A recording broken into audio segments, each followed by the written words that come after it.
Hello and welcome to Courageous Conversations. We're here to talk honestly about race, faith, and what it really means to love our neighbor at all costs. Each and every episode, we are going to sit down with friends and leaders from across Kansas City to share stories. We're going to ask hard questions and we'll laugh a little bit along the way. To unite people, unite neighborhoods, and eventually unite KC. Let's jump into today's conversation. Well, hello, good morning, good afternoon, and good evening, no matter where you are in the world. Welcome to another podcast of Courageous Conversations. I'm here with my co-host, Gary Kendall. Gary, why don't you Welcome. Do the rest of this? Yeah, glad you're joining today. Thank you. I would encourage you, if you haven't yet, to please like, share, subscribe, all the things. Tap the bell if you're on YouTube. Yes. And then let's take these conversations even further than today. You're going to see some shorts in our social media. We'd be happy if you would share those too, because you probably have thousands and thousands of followers. So that would be great. Well, this segment is going to be something great, and it's going to be new and exciting. And Gary actually thought of it, so I'm going to let him introduce it. So we're going to play a game today, and it goes like this. We're going to ask each other questions, and we don't know what the questions are before we receive the question. Every question has to be answered. Yes. And you can't have more than 4 minutes to answer the question. And then the other person can have a rebuttal or a comment, no more than 2 minutes. All right. And you can ask a question with the question if you just get completely tied up. Just all befuddled. Okay, All right. So I'm going to let you go first, Gary. I'm going to put my armored suit on, and here we go. I've been working on this for a long time. So are you ready? I am ready. So, Ray, how did you meet the famous and beautiful Mrs. Dr. Lorna Jarrett? Dr. Lorna Jarrett. Okay, this is a great story, but I'm going to keep it short. Well, we'll see. I'm going to track you. So some of you may not know, but I've been a musician for most of my life, and Lorna has a beautiful voice. She sings. And so we're in Oklahoma City, and a guy who is a mutual friend of ours, he comes up, he says, hey, I'm going to put together a gospel group, and we're going to have a choir and all this stuff. And since I'm a saxophone player, he goes, I'd like for you to come be in the band. So a traveling gig. And right. So their church was pretty famous in the South for having a great choir, great musicians. And so he invites me to go to a trip to Dallas. All right. And so at the same time, I have a brand new Volkswagen Jet. It was sky blue. And I go, let's do a road trip. And so we'll go down ahead, and the bus with the choir is coming down. All right. So we get down there, and then the bus pulls up in the parking lot of where we're supposed to meet, and off steps the bus, this vision of loveliness. And this is Lorna Jarrett. Well, she wasn't Jarrett at the time, but I go, oh my goodness, who is that? And he goes, oh, that's my friend. I'll introduce you to her. And the rest is history. All right. That's how we met. Very good. Thank you. All right. So even stayed under 4 minutes. I did. Now, I'm going to ask you a different natured question, but I'll probably come and ask you the same question later. But Kansas City's known for its barbecue. Yes, sir. Gary. And so know that you could alienate half the audience if you give the wrong answer. And we may have a discussion or debate about this, but what is 2 minutes? What is your favorite barbecue and Woo, why? Why? So I've thought about this one. Okay. So I like Joe's if you're talking about the Z-Man. Okay, that makes sense. And their ribs are really good. Okay. All right. But so it's my turn to answer. That's right. That's right. I don't get to debate. So I like Jack Stack for the overall dining experience. Okay. And they have, everything is good at Jack Stack. Q39, really good ribs. Okay. And Arthur Bryan's just for a general, switch up the game a little bit. I like their pulled pork very well. Okay. And then, that's a good place to stop. I could go on. You could go on. There's so many for those of you who are listening outside the Kansas City area. But I think I'm in agreement with you on most all of that. Just as don't give me any Arthur Bryant sauce. But I Okay, don't yeah, want yeah, to. yeah. I don't want to alienate you, Mr. Arthur Bryant. We're good. All right. We'll go anytime you want to go. That's right. That's right. Okay, you're up. Back to me. So, tell me something about your past that maybe gave you a passion for what you do at Unite KC. So I think I'm going to give you a two-part answer. The very first time in my life I knew that something needed to be done, my dad and his brothers, so all my uncles, every last one of them, we decided one morning we were going to go play basketball at the YMCA. I couldn't have been any more than 11, 12 years old. And we got there, and the guy didn't want to let us all in. And it was that whole too many black people in one space kind of a deal. And I think he thought that maybe we were going to make trouble. But so he keeps coming up with these excuses. And this is the first time I'd seen my dad and my uncles kind of in an altercation mode. I mean, they weren't yelling and screaming. Right. But my dad always told me, if you're in an argument, you seem more intelligent without the whole theatrics, the and bluster. just use your words and use your vocabulary. And my uncle at the time was, and he most of his life that I knew, he was a wealthy man. Yeah. And so the guy finally got down to his last little defense. He goes, well, I tell you what, it's going to cost you guys $5 a piece to get in here, which at the time was a lot of money. It's like 50 now or something. And my uncle said, it's not a problem. And he just paid the man, and we went in and played basketball. But wow. I did ask one of my uncles later on while we were in there, why did that man not let us in? And he told me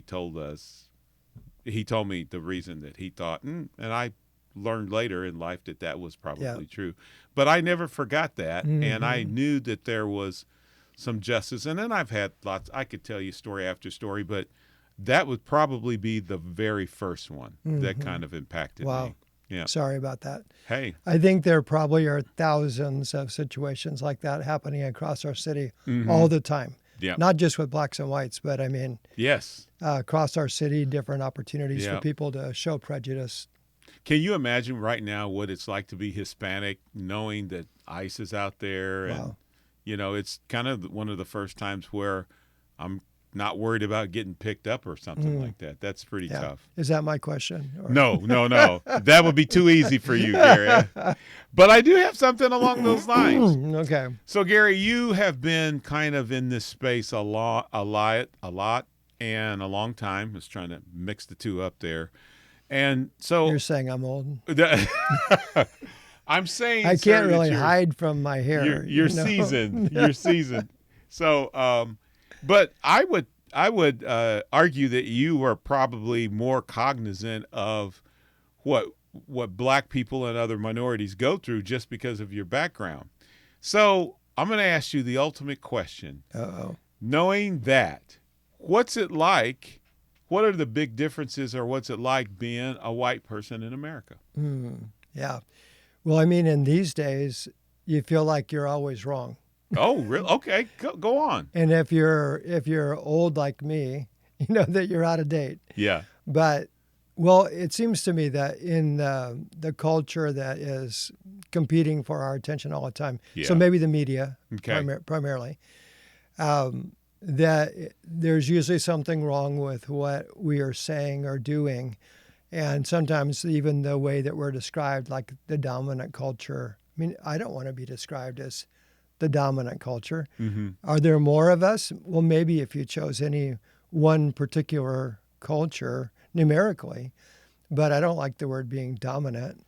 Or I think we're a lot of white people, and I would say I used to feel this too, although I've discarded it now, is whenever we're talking about racial concerns in the past especially, and we're talking about things that were injustice or wrong or just completely sinful or devious, etc., I would always feel guilty about that because it's my ancestors that did this. And what I finally realized is there's nothing I can do about that. And that feeling then takes me to a place where I'm not as engaged on trying to help for the future, because now I'm backpedaling, now I'm defending, now I'm trying to protect. And what I realized is none of that is helpful. All I can really do is show up today with who I am, where I am, with the people I'm with, and try to make a difference. And I am ashamed of a lot of the things I see out of white people, but I think probably every race could say that to some degree. Absolutely. So what I really try to focus on, Ray, is the fact that we're all children of one family. We're humans born into a family that's an earthly family from our Father God, the Creator. And there's an imago Dei, or an image of God, in all of us. And that's what I focus on. We may have different lines in our family that look different, that have come from different places, that speak different languages, but at the core, we're the same. And so that's where I try to start. Man, that's a good answer. I'm hoping that people comment on that answer in the, in the thing.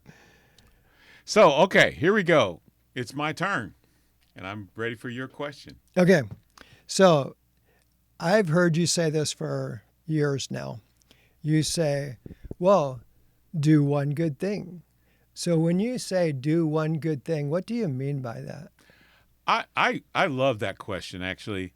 What we are saying, or what I'm saying anyway, is I'm sure you do lots of good things in your life, for your family, whatever, but step outside of what you normally do and who you normally do it with, and find somebody that you don't know and figure out what you can do, what one good thing you could do for that person. It may mean that you're going to pay for their coffee. They're in line behind you. It may mean that you're going to provide them the biggest smile that you can and say hello.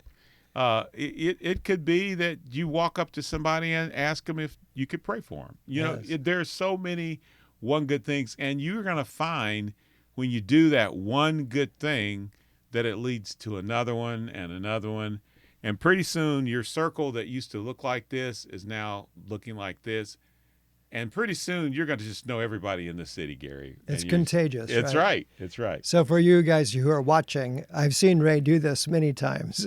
We'll be in line for lunch at the mall, and Ray is paying for somebody's lunch just ahead of him in the line. Or stopping someone even on the street and doing something for them, giving them something, or complimenting them. So you don't just say it, brother, you actually do it. It probably brings me more joy than it does them. It really does. It brings me joy watching you do it. Okay, well, I've got another one. This one probably will be easy for you. For those of you watching, you may not know that Gary currently pastors a church, but he's been a pastor most all of his life. He told me about his calling and everything. But Gary, what is it like pastoring a mixed congregation where you've got multiple diversities in your congregation? What kind of things do you have to be aware of, or traps you don't want to fall into? Right. Well, I think diversity is a good thing. Yes. So I'll start with that. Okay. And I would like to see the number of diverse people grow. I think homogenous. So someone said this one time about church growth, that the fastest way to grow a church is to keep it homogenous, like all one race. Yeah. And because they like the same things typically, and they do the same things, they think the same way, et cetera. And the first time I heard that, I thought, is that even legal? Right. Because you can't do it in business, who right? gets to choose? That's right. Like, does God have a vote on this? Because if right. he does, I don't think he's doing it that way. No, he's not. That's not the way he made the world. So maybe context would be when I was pastoring at Indian Creek, what we did was we just were very intentional in increasing diversity. Mm-hmm. So whenever we would run into February, we're gonna focus on the fact that there's Black History Month, and we maybe had 4 or 5 blacks in our church. No, and the white people are going, 4 weeks? What are you going to talk about? Yeah, and we would always surprise them, and And of course, there's plenty of good history and Oh, yeah. stories to tell and it actually became something people look forward to. Oh, good. I remember reading maybe 20 years ago about the browning of America and how that in 2050 and beyond, that there'll be more people who are people of color than there will be people who are white. And so I started telling our congregation we need to be able to represent the Hispanics, because I found out that in Olathe, even though there was less than 5% black, there was nearly 10% Hispanic. And our congregation didn't represent that at all. So I said, I'm going to hire someone who's Latino, and we're going to start a Spanish-speaking congregation. And of course, people are going, we don't have any. But we will. That's right. We're preparing. And we did. There you and go. We did. And it took a little time. But people don't have to wonder if they're loved. Like, I don't care what color, it doesn't matter. What is your culture, doesn't matter. People can tell it from a look in your eye, the smile on your face, if you give them a hug. They can tell when they're wanted. They can tell when they're valued. And when you begin to offer what you have to anyone, all of a sudden now they're going to trust that church to tell their friends. Yes. And I think it's one of the reasons our church grew so fast. This is probably not in the rules, but I'm looking forward for the day when you say a black church or a brown church or a white church, they're talking about the paint on the side of the building. There you go. That'd be great. So, all right. I'm ready for my turn. That's it. Yeah. So you told me the story that after Dayton Moore got the vision for Unite KC and pulled a group of city founders together, that they approached you and asked you to lead Unite KC. And I just would love to know what was going through your mind when they asked you that and why you said yes. Well, to skip straight to the end, the person who asked me was Jeremiah Enna. Okay. And in his ask, he said, we've been talking about this for years, so go home and pray about it. But remember, you can't say no. So so I was told that I couldn't, no. But at any rate, of course, he just was joking. But voluntold, I've heard that. That's it, voluntold. Yes. But it was really kind of a shock at first, because what people don't realize is there were two things that had happened before. I had been amassing all this literature and all this knowledge about defending the rights of women. Okay. I mean, and I had been getting a lot of women's perspectives on, even silly stuff like guys always telling them, you should smile more. And so, and if you're out there saying that, you're going to get shot in the face one day. I'm just telling you right now. But there was also, I had just kind of thrown in my hat in the ring for, well, that's the wrong euphemism. I had hung up my spurs in corporate America. I was retiring. I was done. And I'm telling you, literally on the Friday that I was done, we had coffee the next week. It was like Monday or Tuesday, and here I am working again. Wow. So, but Jeremiah has a lot of credibility in this city and with me, because he has been kind of, along with you, championing this whole issue of diversity and uniting Kansas City and making our city this shining beacon on a hill when it comes to, just making sure that it's a beautiful city for everybody. Yeah. It's a flourishing city for everybody. And we had just got done, and I thought that he'd spied on my social media because George Floyd had just been murdered, right? Okay. And I couldn't even watch the video the first time it came out. Yeah, it's horrible. It was bad. And then I posted, which I don't normally do, but I said, I don't know what I'm going to do, but I should do something. And guess what? This was the something. It's almost like God knew. He just kind of set me up there. Yeah. So that's awesome. But that's how I got involved. I'm glad you said yes. Doing this. Yes. Yeah. So let me see. I got another question for you. So my question to you is this. I want you to describe, you've been in this space a long time, and what I mean by that is kind of like the city space and also just diversity, bringing people and races together.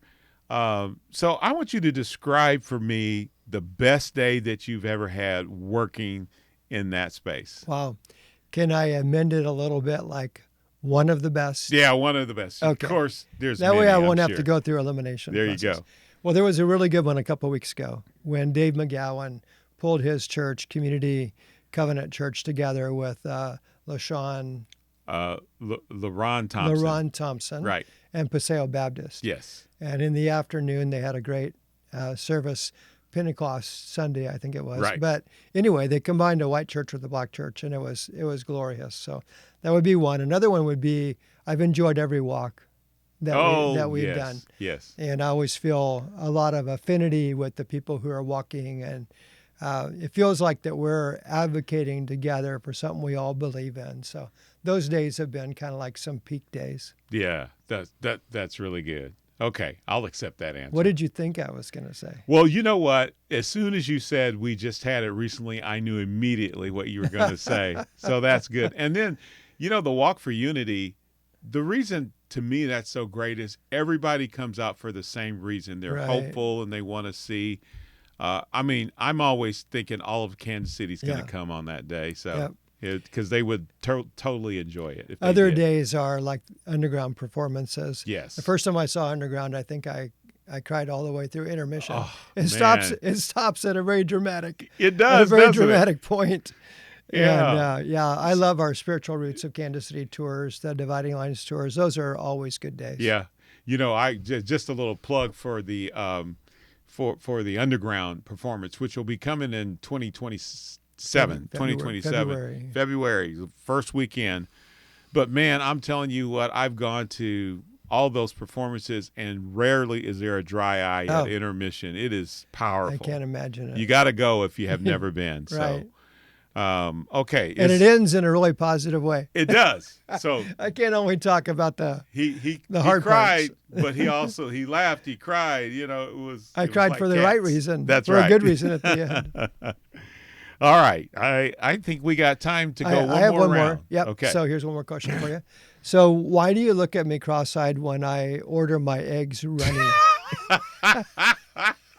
Okay. It's like I'm killing something, or like something's dying on my plate, and you're having a conniption across I'm about to the pass out. table. So okay. Now I'm going to do this. I'm going to do this right. I'm prepared for this. Actually, here we go. So I often say I cannot speak for all black people. So don't keep your rocks in your pocket.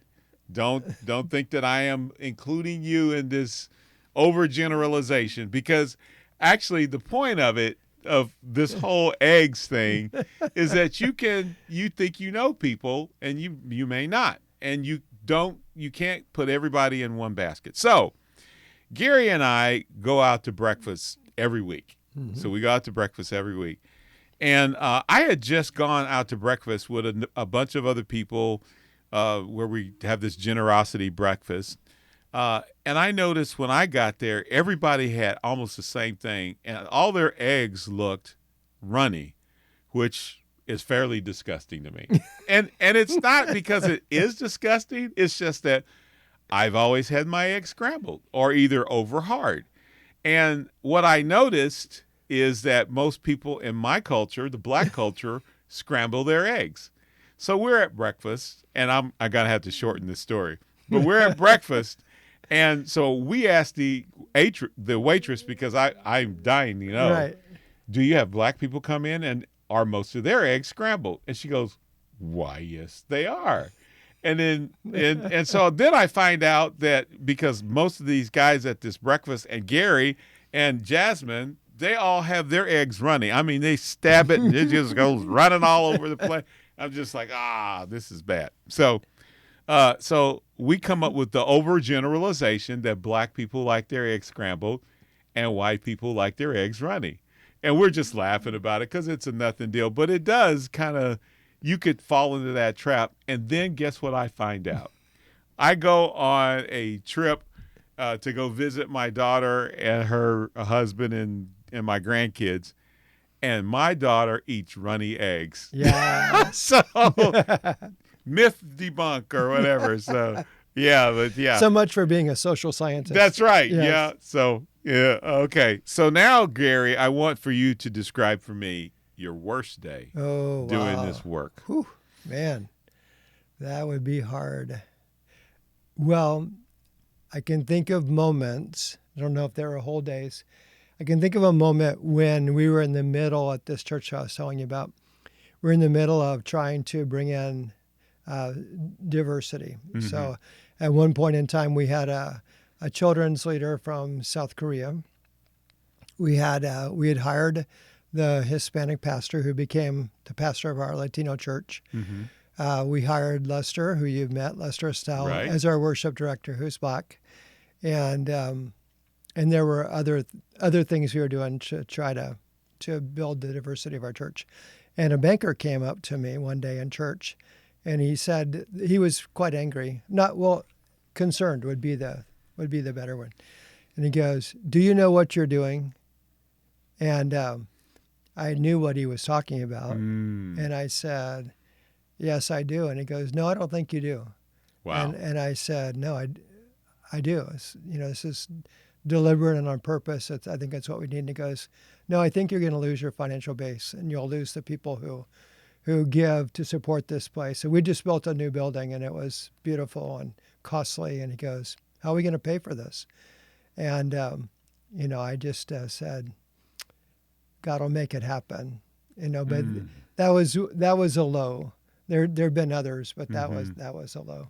Man, that had to been hard to go to sleep that night. Thinking Right in the church.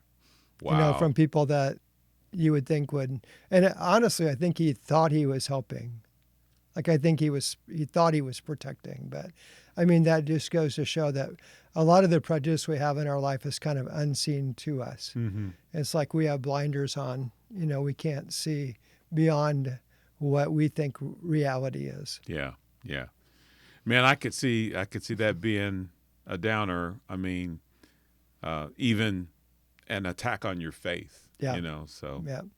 All right, you get to go. Looks like we have time for maybe for one one more question each. Yes.